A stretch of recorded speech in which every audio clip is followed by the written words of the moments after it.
C'est de beaux témoignages de deux personnes qui ont décidé avec tout leur cœur, qui voulaient engager, qui voulaient suivre Christ, qui croyaient en lui, qui savaient que Christ avait changé leur vie. Et une chose qui est très commune dans ces expériences et dans les expériences qu'on va entendre dans les prochaines semaines par ces témoignages, c'est une expérience qu'on appelle la nouvelle naissance. Donc on est encore dans la série Libre. Et je vais parler ce matin sur ce thème de la nouvelle naissance, parce qu'il y a tout plein de choses qui se passent au moment de la nouvelle naissance qui est très important pour notre liberté.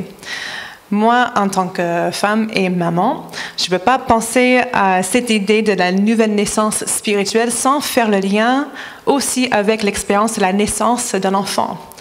La naissance de bébé est vraiment un miracle. J'ai toujours entendu parler, c'est miracle de donner vie. Et je dis, ok, oui. Mais quand je l'ai vécu, j'ai saisi vraiment à quel point c'est un miracle que les bébés puissent naître. Le bébé grandit et se développe à l'intérieur de la maman pendant 9 mois. Et à la fin de ces 9 mois, le processus d'accouchement est tout simplement spectaculaire. Je vais vous épargner les détails pour ceux qui sont sensibles aux sensations fortes, mais l'expérience est juste impressionnante. En tout cas, moi, j'étais impressionnée par l'expérience. Au moment de la naissance, non seulement est-ce que la maman est libérée de sa grossesse, qui devient de plus en plus contraignant alors qu'elle arrive à la fin de ses 9 mois, elle est aussi libérée des douleurs de l'accouchement, qui sont en soi impressionnantes. On parle souvent en termes de délivrance quand on parle d'un accouchement. Et en anglais, on n'utilise que ce mot « delivery » en parlant de l'accouchement pour un bébé. La maman est libérée au moment de l'accouchement, mais je pense qu'on peut aussi parler du fait que le bébé est libéré au moment de l'accouchement. J'imagine que tant qu'il a la place pour bouger, le bébé est bien au chaud dans le ventre, mais en arrivant vers la fin de ses premiers 9 mois de vie, il paraît que ça devient très serré à l'intérieur de sa mère. Personne ne se souvient de ce que c'était les derniers temps avant d'être né, mais les mamans se souviennent de leur grossesse. Je me rappelle avoir senti plus aucune place à l'intérieur. Je ne savais même pas où c'était possible de mettre la nourriture. Est-ce que l'estomac était encore là, les intestins, les autres organes? Parce que comment le bébé prend tellement de place, comment c'est possible que le reste encore à l'intérieur de mon corps? J'étais essoufflée pour le moindre petit effort. Et il y a tellement de choses qui se passent parce que le bébé prend toute sa place. Ça explique les remontées acides, les troubles de digestion, de sommeil, les douleurs diverses et variées, et j'en passe. Mais c'est vraiment un moment assez impressionnant à vivre, cette naissance. Tout ça pour dire, autant pour la maman que pour le bébé qui naît, le moment de naissance est vraiment un moment de libération. Le cordon est coupé avec la maman et le bébé est une personne à part entière. Même s'il reste dépendant pendant un certain temps sur ceux qui sont là pour s'occuper de lui. Si l'enfant reste à l'intérieur de la maman, il ne serait pas libre. Déjà, c'est même pas imaginable que l'enfant reste à l'intérieur du ventre de sa mère, mais en tout cas, tant qu'il reste à l'intérieur, il sera toujours dépendant de sa maman avec les fonctionnements liés au fait qu'il n'est pas un être autonome. Il doit naître pour commencer sa vie de liberté. Et même s'il reste dépendant des adultes pendant un temps, la naissance est un moment clé et nécessaire pour que la liberté commence. Cette naissance est obligatoire pour commencer vraiment à vivre. Jésus a eu un échange assez intéressant avec un homme une fois qui s'appelait Nicodème sur l'idée de la naissance. On voit cette histoire en Jean 3, versets 2 à 8, je vais le lire. Nicodème, il vient de nuit trouver Jésus et lui dit « Maître, nous savons que tu es un enseignement envoyé par Dieu, car personne ne peut faire ces signes miraculeux que tu fais si Dieu n'est pas avec lui. » Jésus lui répondit « En vérité, je te le dis, au moins de naître de nouveau, personne ne peut voir le royaume de Dieu. » Nicodème lui dit « Mais comment un homme peut-il naître quand il est vieux ? Peut-il une seconde fois entrer dans le ventre de sa mère et naître? » Et là, je me dis, aïe, l'idée même est douloureuse, j'ai même pas envie de penser. Jésus répondit, en vérité, je te dis, au moins de naître d'eau et d'esprit, on ne peut entrer dans le royaume de Dieu. Ce qui est né de parents humains est humain. Ce qui est né de l'esprit est esprit. Ne t'étonne pas que je t'ai dit, il faut que vous naissiez de nouveau. Le vent souffle, il veut, et tu entends le bruit, mais tu ne sais pas d'où il vient, ni où il va. C'est aussi le cas de toute personne qui est née de l'esprit. Ne sois pas surpris, Jésus dit. Ne pense pas que c'est étrange. C'est complètement normal que je te dise que tu dois naître de nouveau. Un être humain donnera naissance à un être humain, mais être enfant de Dieu et avoir une vie spirituelle indique la nécessité de naître spirituellement. Jean précise encore, en Jean 1, 10 à 13, elle, en parlant de la parole qui était Jésus, elle, la parole Jésus, était dans le monde et le monde a été fait par elle. Pourtant, le monde ne l'a pas reconnue. Elle est venue chez les siens et les siens ne l'ont pas accueillie. Mais à tous ceux qui l'ont acceptée, à ceux qui croient en son nom, elle a donné le droit de devenir enfants de Dieu. Puisqu'ils sont nés non du fait de la nature, ni par une volonté humaine, ni par la volonté d'un mari, mais ils sont nés de Dieu. Une naissance spirituelle. Cette nouvelle naissance est le point de départ pour notre nouvelle vie spirituelle en Christ, tout en nous donnant un nouveau point de départ pour notre vie terrestre ici aussi. Il y a tellement de choses qui changent au moment de la nouvelle naissance. Comme pour un bébé, il y a beaucoup de choses qui changent, qui prennent place dans le corps du bébé avec les organes qui changent au moment de la naissance. Aussi pour nous, au moment de la nouvelle naissance, il y a plein de choses qui changent. J'ai sélectionné juste quelques de ces points de ce qui change dans la vie de quelqu'un qui donne sa vie à Christ au moment de la nouvelle naissance. Et on va parler ce matin. Un point le plus immense, je pense qu'on ne peut pas mesurer, mais c'est vraiment extrêmement important. Je vais passer beaucoup de temps avec ce premier point. C'est le fait que nous ne sommes plus esclaves au péché au moment de la nouvelle naissance. Nous ne sommes plus esclaves au péché. Le pouvoir du péché sur nos vies est brisé. Nous ne sommes plus obligés de suivre la voie du péché comme si on n'avait aucun pouvoir. C'est le péché qui n'a plus pouvoir sur nous. Et donc nous sommes libérés de ne plus pécher et même se tenir contre le péché. Paul le dit très bien quand il écrit en Romains 6, verset 6, « Nous savons que le vieil homme a été crucifié avec lui, avec Christ, afin que le corps du péché soit réduit à l'impuissance et qu'ainsi nous soyons plus esclaves du péché. » On pourrait dire que c'est comme la loi de cause et effet. Puisque nous sommes nés de nouveau, nés en Christ, nous sommes d'office libérés du pouvoir du péché, de mon esclavage au péché. Et ma nouvelle vie en Christ est marquée par la liberté du pouvoir du péché. Je suis libre. Je suis libre. Bien sûr, j'ai un rôle à jouer pour avancer dans cette liberté contre le péché. Paul précise encore en Romains 6, verset 11, « De la même manière, vous aussi, considérez-vous comme morts pour le péché et comme vivants pour Dieu en Jésus-Christ.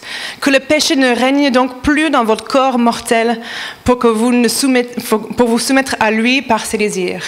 Ne mettez plus vos membres au service du péché comme les instruments d'injustice. » Donc on a un choix, on a notre volonté, on a nos choix à jouer dans cette vie. Mais au contraire, livrez-vous vous-même à Dieu comme des morts venus à la vie, et mettez vos membres à son service comme les instruments de la justice. En effet, le péché n'aura pas de pouvoir sur vous, puisque vous n'êtes plus sous la loi, mais sous la grâce. Ça, c'est pour grâce. Le pouvoir du péché est brisé. Et maintenant, moi, avec l'aide de Dieu, c'est à moi de ne plus me mettre dans la position continuellement où je vais lutter avec le péché, où je pourrais encore tomber dans les choses qui m'ont fait lutter avant. Dieu me donne la chance de recommencer. J'ai un nouveau départ. Il met le compteur à 0 dans ma vie. Que je me considère maintenant mort au péché. Et que mes choix soient cohérents avec ce nouveau départ pour ma vie. Paul le dit encore très clairement quand il dit en 2 Corinthiens, « Si quelqu'un est en Christ, il est une nouvelle créature. Les choses anciennes sont passées, voici toutes choses sont devenues nouvelles. » Est-ce que tout devient parfait tout de suite? Est-ce que je ne vais plus du tout lutter avec le péché? que plus rien de mon passé impactera mon présent si vraiment toutes choses anciennes sont passées et toutes choses sont devenues nouvelles. Bon, on sait que parfois, les conséquences de notre passé impactent notre présent et peut encore impacter notre avenir, même dans cette nouvelle vie avec Christ. Je vais prendre l'exemple de mon beau-frère. Quand il s'est converti, il était en prison. Donc, en prison, il devait servir la totalité de sa sentence avant de pouvoir sortir, même s'il avait donné sa vie à Christ, et même si sa vie avait commencé à changer, il fallait qu'il serve les conséquences jusqu'au bout de ses actions. Heureusement, ce n'était pas des années qu'il devait servir, c'était juste quelques années, il était encore assez jeune, mais les conséquences de ses choix, de sa vie avant de connaître Christ, ont continué dans sa vie avec Christ. Il a pu sortir de prison, commencer une nouvelle vie à l'âge de 22-23 ans. Il a rencontré ma sœur dans la foulée. Ils sont mariés, mais certains de ses fonctionnements ont continué dans sa vie. Les fonctionnements de sa vie avant de connaître Christ, aussi les fonctionnements qu'il avait connus en prison et après post-conversion. Le péché ne pouvait plus dominer sur lui, mais il fallait du temps pour apprendre à vivre d'une autre manière. Ce n'était pas parce que d'un coup il était né de nouveau qu'immédiatement il était libéré tout de suite de tous ses fonctionnements. Il avait grandi sans aucun repère. Donc il avait tout à apprendre. D'abord, désapprendre certaines choses et puis réapprendre plein de nouvelles choses sur des nouvelles bases. Il a fallu du temps. Mais aujourd'hui, on peut dire que c'est vraiment plus du tout le même homme qu'il était au moment de sa conversion. Et même 2 à 3 ans après sa conversion, encore plus du tout la même personne. S'il était encore esclave au péché, il n'aurait jamais pu vivre ces transformations dans sa vie. Nous voyons le fruit d'être libérés du pouvoir du péché tout au long de notre vie spirituelle alors qu'on grandit avec Christ. Est-ce que quelqu'un peut être instantanément libéré de leur péché? Oui, on connaît des histoires des personnes qui étaient instantanément libérées de certaines vices ou des addictions, et c'est des belles histoires et on se réjouit pour ces personnes. Mais on sait que la plupart du temps, Jésus, en général, il agit dans un processus de libération. Un processus qui fait que c'est souvent aussi lié à un processus de guérison, un processus de restauration. Et ce processus est aussi très important et même glorieux, même si c'est moins spectaculaire. Mais c'est tout autant à la gloire de Dieu dans nos vies. Quand Paul écrit que nous sommes des nouvelles créatures en Christ, ce que Paul est en train de dire, c'est que notre nouvelle vie n'a pas la même base. La base du péché, c'est fini. Nous commençons tout à nouveau. Dieu nous a offert un nouveau départ, une nouvelle vie, et cette vie va grandir dans le temps, même si tout n'est pas acquis tout de suite. Au moment de la nouvelle naissance, nous ne sommes plus esclaves du péché.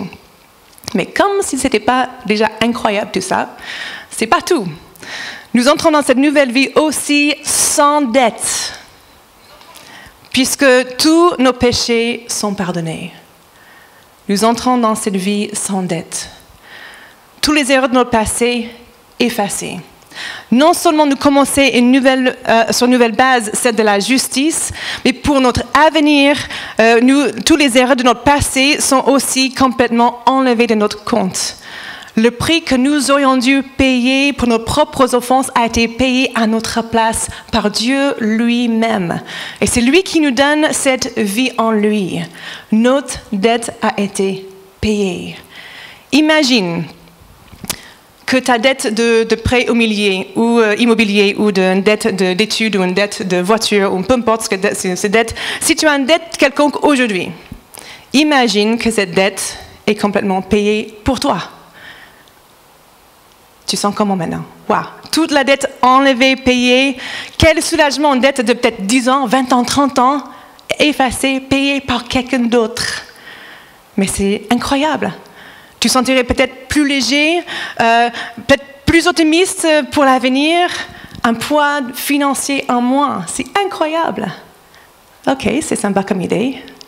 Mais c'est encore dans une idée comme ça qui n'existe pas pour le vrai. Mais maintenant, imagine une dette que tu ne pourrais jamais payer. Peu importe les années que tu passes et les efforts que tu fournis pour tout régler, ce n'est jamais réglé. C'était ça la dette que Jésus a réglée à notre place. Une dette que nous n'aurions jamais pu régler malgré tous les efforts imaginables. Cette dette-là, Jésus a payé pour nous. Tu entres dans cette nouvelle vie sans dette. Tu entres aussi dans cette nouvelle vie plus esclave du péché. Aussi, nous entrons dans cette nouvelle vie avec un bon Papa céleste. Et notre identité est intrinsèquement liée à la sienne. Notre valeur, notre destinée, notre identité, entre autres, tous sont entièrement connectés et directement impactés par le fait que Dieu est notre Père. Du coup, lorsque nous cherchons auprès de lui et en grandissant dans notre relation avec lui, Dieu pourvoit pour une transformation et une restauration totale dans notre conception de notre propre valeur. Ce qui est tellement fort, surtout si on n'a pas pu se construire avec un concept solide de notre valeur. Si on a toujours entendu, on nous a toujours fait comprendre qu'on ne valait rien, donc qu'on n'était pas important. Auprès de notre Père Céleste et en comprenant de plus en plus profondément ce qu'il a fait pour nous, on peut maintenant comprendre et avoir cette expérience de révalorisation intérieure. Tout ce que Dieu a fait pour moi, tout ce que Dieu a fait pour moi, ça veut tout dire sur comment il me voit. Et l'impact et le fruit de cette œuvre de révalorisation intérieure est puissant pour l'être humain. Et très lié à une restauration de notre valeur, c'est une restauration aussi de notre identité. C'est une chose qu'on vit aussi avec cette nouvelle naissance. Il est encore très puissant si tu n'as jamais pu construire une identité solide sur une base solide de qui tu es. Notre valeur est très liée à notre identité. Et quand on saisit d'où et surtout de qui vient notre identité et comment cette personne nous estime, ça change tout. Ça change tout.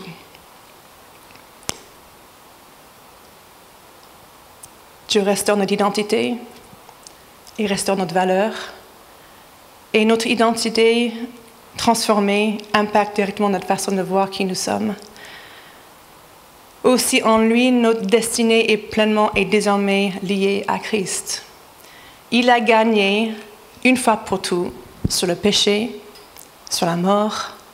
Et en tant qu'enfant de Dieu, sa victoire est notre victoire.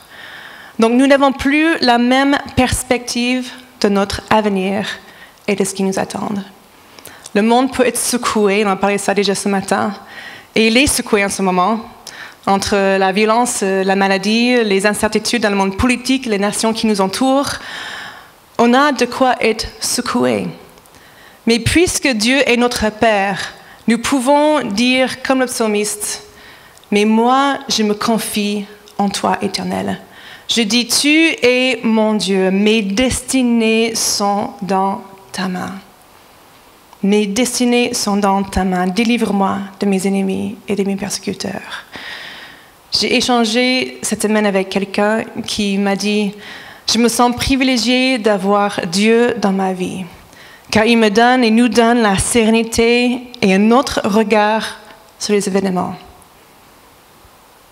Mes destinées sont dans ta main. Quoi qu'il arrive, je sais que mon Dieu me porte, il me portera jusqu'au bout. Nous ne sommes plus esclaves au péché, notre dette a été payée, notre identité, notre valeur, notre destinée sont intrinsèquement liées au Dieu Tout-Puissant, notre Créateur, notre Papa Céleste. Tout ça parmi tant d'autres choses qui changent à la nouvelle naissance. On pourrait parler pendant tellement longtemps de tout ce qu'on vit étant enfant de Dieu, tout ce qui change pour nous en tant qu'enfants de Dieu. Nous entrons dans une vraie liberté. Comme a dit le pasteur Daniel la semaine dernière, cette liberté n'est pas liée à notre condition extérieure. On peut être confiné chez nous, mais nous sommes libres. On peut être enfermé dans une prison à cause de nos choix d'une vie passée, mais on est encore libre. On peut être dans un lit d'hôpital ou confiné par la maladie, mais nous sommes libres. Cette liberté que Dieu donne, c'est une liberté intérieure qui ne change pas selon les contextes extérieurs ou physiques. Si tu es enfant de Dieu ce matin, tu es libre. si tu es enfant de Dieu ce matin, tu es libre. Et on dit tout ça. Je suis quand même interpellée par le fait que souvent, l'image qu'on a des chrétiens, c'est une image des personnes qui doivent vivre selon des règles strictes et qui n'ont pas de liberté, justement. Et sur ce point, j'avoue que je ne comprends pas trop comment, entre ce que la Bible enseigne de notre liberté en Christ, comment certaines personnes sont arrivées à cette idée de ne plus avoir de liberté une fois qu'on est chrétien. Les chrétiens sont les personnes les plus libres sur cette terre. Comment ça se fait que parfois l'idée inverse est communiquée aux chrétiens ou observée chez les chrétiens par ceux qui ne connaissent pas Christ? Au début de l'histoire du christianisme, certains disciples de Jésus, surtout ceux d'arrière-plan grec, ont été connus comme ayant liberté, que d'autres disciples, en général ceux qui étaient d'arrière-plan juifs, n'avaient pas ou n'exerçaient pas. C'était même un sujet de dispute et de division parmi certains croyants de l'époque. Depuis le ministère de Jésus jusqu'à son retour au ciel, tous ceux qui étaient des chrétiens, même s'ils n'étaient pas appelés encore chrétiens à ce moment-là, tous ceux qui croyaient en Jésus n'étaient que des juifs qui ont cru que Jésus était le Messie. Donc ils pratiquaient leur foi juive avec des rituels, avec des fêtes religieuses, avec des lois, obéissance à la loi, parce qu'ils n'ont pas encore eu la notion qu'ils pouvaient croire en Jésus et être son disciple sans suivre les lois de l'Ancien Testament. Ils n'avaient aucune raison d'arriver à cette conclusion non plus. Puis petit à petit, les non-juifs ont commencé à entendre parler de Jésus, ce qu'il a fait, sa mort, sa résurrection, ses enseignements du royaume de Dieu, et des Grecs et d'autres non-juifs ont commencé à se convertir. Quoi faire maintenant? Jusqu'à ce moment, les seuls croyants en Jésus, c'était des Juifs avec leurs lois et leurs pratiques. Est-ce que les non-juifs devaient du coup commencer à pratiquer les lois juives pour être disciples de Jésus? C'était un gros sujet de débat, surtout concernant les questions de nourriture et de circoncision. Et Paul parle d'un épisode dans sa lettre aux Galates, et on va lire un passage, Galates 2, versets 2 à 4, j'ai choisi la version Parole vivante. Paul part à Jérusalem pour parler avec des responsables pour discuter de ce sujet. Paul écrit « J'avais entrepris ce voyage pour obéir à une révélation divine. Dans un entretien particulier avec les responsables les plus considérés de l'Église, je leur ai exposé l'évangile que j'ai coutume de prêcher parmi les non-juifs. Et j'ai fait fausse route, leur ai-je demandé. Dans mes courses passées et présentes, je ne voulais évidemment pas que tout le travail accompli soit inutile et je ne tenais pas non plus à continuer à courir éventuellement en vain. Quelle a été leur réponse? Un fait prouve leur accord avec moi. Tite, mon compagnon grec d'origine païenne, n'a pas été obligé de se soumettre au rite de la circoncision.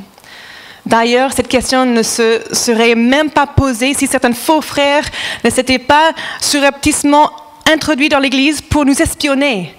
Ils voulaient voir si oui ou non nous obéissions à la loi juive. Ils s'étaient glissés parmi nous pour nous épier et pour remettre en question la liberté dont nous jouissons dans la communion avec Jésus-Christ. Leur but étant de nous ramener sous l'esclavage des règles et d'ordonnances juives. Petit à petit, les disciples de Jésus ont compris et accepté que les lois juives n'étaient plus nécessaires pour suivre Jésus et être chrétien. Paul en a souvent combattu dans son ministère quand il s'adressait aux Juifs. Le message de la liberté en Christ était récurrent dans ses lettres aux églises primitives. Et ce message a été récurrent à son époque. Et si on en parle aujourd'hui, je me demande si ça indique quelque chose. Est-ce que c'est possible qu'à l'intérieur de l'être humain, on a tellement ancré en nous cette notion que nous devons travailler pour gagner, pour mériter quelque chose. Rien n'est gratuit. Et si quelqu'un te donne quelque chose gratuitement, c'est parce que tu l'as mérité quelque part, n'est-ce pas? Un petit récompense parce que tu étais sage, ou tu as obéi, ou tu as fait comme il fallait faire. L'idée que le salut et la vie éternelle sont gratuits, et en plus nous ne l'avons pas mérité et ne pouvions jamais les mériter, est complètement au-delà de nos capacités de saisir. Il n'y a rien qui soit semblable à ça dans l'expérience humaine. Recevoir parce qu'on a travaillé, oui. Être récompensé parce qu'on l'a mérité, oui. Mais recevoir parce qu'on n'a rien fait et on n'a surtout pas mérité, ça n'existe pas. Ça n'existe pas. Encore, Paul explique, quand il écrit en Romains 5, 6 à 8 encore, dans la version parole vivante, en effet, lorsque nous étions encore empêtrés dans nos péchés, incapables de nous aider nous-mêmes, trop faibles pour aimer Dieu ou lui apporter quoi que ce soit de valable, le Christ, au moment fixé par Dieu, est mort pour nous. C'est-à-dire pour les impies qui ne soucient pas de Dieu. Il est déjà extraordinaire que quelqu'un donne sa vie pour un homme bien. Il peut arriver que pour un bienfaiteur ou pour une juste cause, un homme accepte de braver la mort. Mais le Christ, lui, il est mort pour nous, alors que nous vivions encore en conflit avec lui. N'est-ce pas la meilleure preuve que Dieu nous aime? C'est difficile à croire, tellement ça semble trop facile. Trop bien pour vraiment être vrai. On ne peut pas facilement accepter le fait que c'est seulement par la foi, par le moyen de la grâce, que nous sommes nés de nouveau. Seulement par la foi et par la grâce que nous pouvons vivre cette nouvelle naissance. Je me demande si ça explique pourquoi certaines personnes dans le monde chrétien se réfugient dans les quelques passages au Nouveau Testament qui parlent de la conduite inappropriée pour une vie spirituelle qui plaît à Dieu.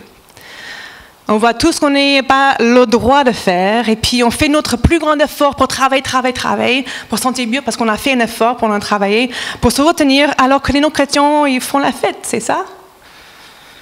Et les chrétiens qui réussissent, c'est eux les vrais spirituels, les vrais bons chrétiens. Et les autres, tant pis pour eux. On les juge. Et puis, eux, ils se culpabilisent. Ils cachent leur lutte pour ne pas être jugés. Et un cycle malsain tourne en boucle. Prenons un de ces passages juste pour un exemple. On va lire en Galates 5, à partir du verset 19. On lit « Les œuvres de la nature humaine sont évidentes. Ce sont l'adultère, l'immoralité sexuelle, l'impureté, la débauche, l'idolâtrie, la magie, les haines, les querelles, les jalousies, les colères, les rivalités, les divisions, les sectes, l'envie, les meurtres, l'ivrognerie, les excès de table. Et juste 2 secondes pour ce mot-là. Les excès de table, c'est le mot derrière komos. Parfois, c'est traduit orgie dans d'autres traductions. Et c'est vraiment quelque chose bien au-delà de ça. C'est pas juste le fait de prendre une deuxième assiette de nourriture à table quand tu manges. C'est souvent une pratique qui se faisait par moments, les moments festifs où les personnes, après avoir mangé et bien bu surtout, sortaient dehors en groupe pour fêter un des dieux grecs, souvent surtout Bacchus, le dieu de la vigne, et faisaient toutes sortes de bruit et de commotion à l'extérieur, dans un excès qui était gênant, souvent hors contrôle et parfois même violent. C'est ça derrière ce mot excès de table qui a été traduit de komos. C'est un peu plus que juste manger, un peu plus quand tu prends ton repas. Je ferme la parenthèse. En gros, Paul dit, je vous préviens, comme je l'ai déjà fait, ceux qui ont un tel comportement n'hériteront pas le royaume de Dieu. Vous voyez, ça c'est une liste. Vous voyez tout ce qu'on n'a pas le droit de faire en tant que chrétien si on est enfant de Dieu. Réfléchissons bien. Pour celui ou celle qui dirait que du coup les chrétiens ne sont pas vraiment libres de faire ce qu'ils veulent, je dirais que si Dieu ne veut pas ces choses pour ma vie, tant mieux. Tant mieux. En quoi sont ces actes positifs ou importants pour mon épanouissement, mon bonne santé, mon équilibre émotionnel, relationnel, physique ou spirituel? C'est même en vue de ma liberté que Dieu me met en garde contre certaines attitudes de cœur et certaines actions. Il sait ce qui est bon, ce qui est nécessaire pour moi, pour mon bien, ma sécurité, mon épanouissement, et pour sa gloire dans ma vie. Donc si Dieu me met en garde, c'est pour une très bonne raison. Il veut que je sois libre, justement. Pour celui ou celle qui lutte avec le péché, et pour celle ou celui qui va juger la personne qui lutte avec le péché, comprenez bien. Si sur un ou plusieurs points je lutte, je suis tentée ou je n'arrive pas encore à lâcher, Dieu sait, par sa puissance à l'œuvre en moi, comment me transformer à l'intérieur pour me libérer et me purifier de ce péché. Et quand je fais appel à lui en demandant son aide, et même je peux demander à d'autres personnes à qui je fais confiance pour prier avec moi, ces points qui ont été des luttes dans ma vie ne seront plus un problème dans le temps. Je ne me posais même plus la question sur l'impureté, les jalousies, les rivalités ou autres. Ces choses n'auront plus aucune attirance pour moi. Et ça, c'est la liberté. Ça, c'est la liberté. Sur ce point, je vais prier pour conclure. Et après, on va prendre la Sainte Seine ensemble. Un moment pour se rappeler tous le sacrifice qui a gagné pour nous notre liberté. Et alors qu'on va prendre ce temps de scène ensemble, vous chez vous et nous ici, que vous puissiez voir encore de nouveau tout ce que Dieu a fait pour nos vies dans cette nouvelle naissance. Si tu dis, mais je n'ai pas encore vécu cette nouvelle naissance, mais finalement ça a l'air assez intéressant. Tu peux, là où tu es, prier, Seigneur, je veux être ton enfant. Je prie que tu me pardonnes, que tu effaces mes péchés, que tu me laves à l'intérieur, que tu me transformes, comme dit ta parole. Je mets ma vie entre tes mains. On peut prier maintenant. Seigneur, merci pour ta puissance à l'œuvre en nous. Merci pour la manière dont tu as gagné la victoire sur le péché, sur la mort. Tu as gagné pour nous la liberté. Et nous vivons cette liberté, nous entrons pleinement dans cette liberté au moment de notre nouvelle naissance. Et je prie, Seigneur, que nous, en tant que chrétiens, on puisse vivre de plus en plus ce que c'est d'être libre grâce à toi. Grâce à toi, grâce à ton œuvre de puissance pour nous, grâce au sang qui a coulé pour nous, grâce à ton corps qui a été cloué sur la croix pour nous, tu as acheté pour nous la liberté et nous sommes libres. Et je prie pour la personne qui ne connaît pas encore cette nouvelle vie en toi, que cette personne puisse faire le pas vers toi par la foi que tu vas pardonner, que tu donneras cette nouvelle vie. Merci pour la puissance qui se manifeste en nous, dans le cœur qui croit et qui choisit d'entrer dans cette nouvelle naissance avec toi, Seigneur. Nous gardons nos yeux fixés sur toi. Nous te disons merci pour tout ce que tu as fait, qui reflète parfaitement comment tu nous vois, tes enfants. On donne gloire pour ta puissance, ta bonté dans nos vies. Au nom de Jésus.